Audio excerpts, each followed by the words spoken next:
Some people often wonder how the extraterrestrials, especially the ones who make the crop circles, travel through space. Well, they've shown us in many crop pictures, and I'm going to make it very simple for you here and explain the physics. We have a wire coil of about 800 turns, 80 millimeter, half mil wire. I'm going to put a piece of plastic over it, just a little piece of plastic in the middle, and then I'm going to put a 45 millimeter piece of aluminium, 3 millimeters thick. Now I'm going to turn on AC power at 160 volts, 8 amps, 50 hertz. Watch what happens.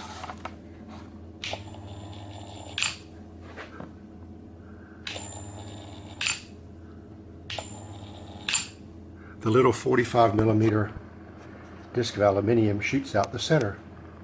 Now, instead of having a disc of aluminium there, suppose you add a tube and you put conductive gas like helium or xenon or argon, ionized gas, and you do the same thing, it'll shoot out the tube also. Therefore you have a piston-like stroke which will drive the spacecraft forward.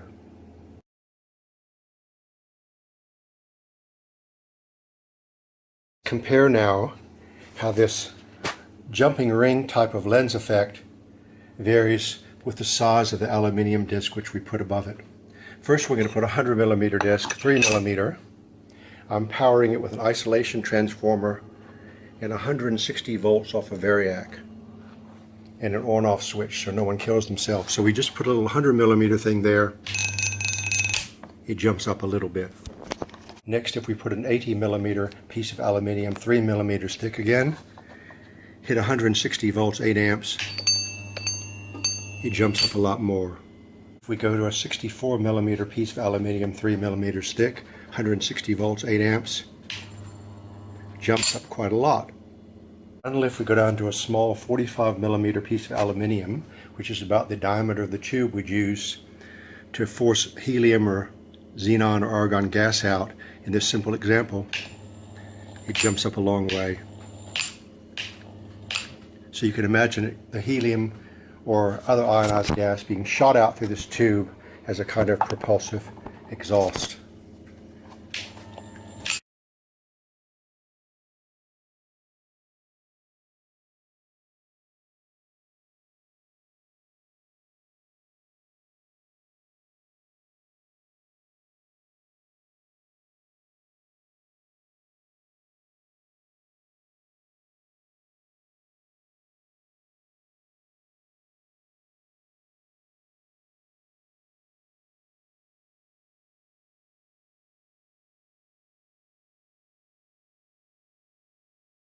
We will have two technical troubles in making this very interesting lens-dependent ion engine. The first is we have to have a tube go through the coil, preferably with an iron rod at its center to spread the magnetism.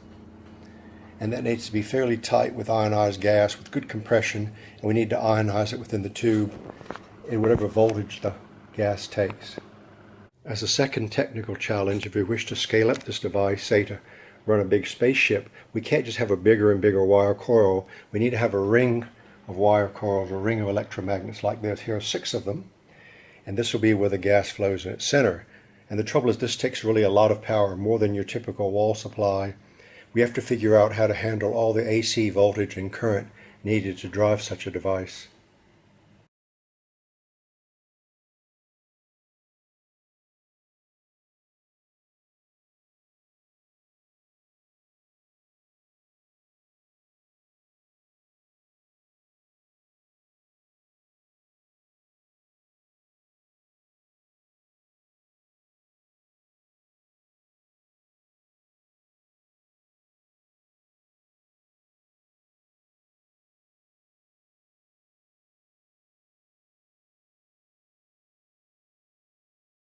That, my friends, is how the E.T. crop artists tell us how they fly through space. An AC electromagnet shoots out charged particles from its center, just like it moves this conductive aluminium ring. Instead of the ring, we place a tube with ionized gas, conductive gas. It'll shoot it out the same way. Thank you very much. I'll see if we can build one of these devices on a moderate scale.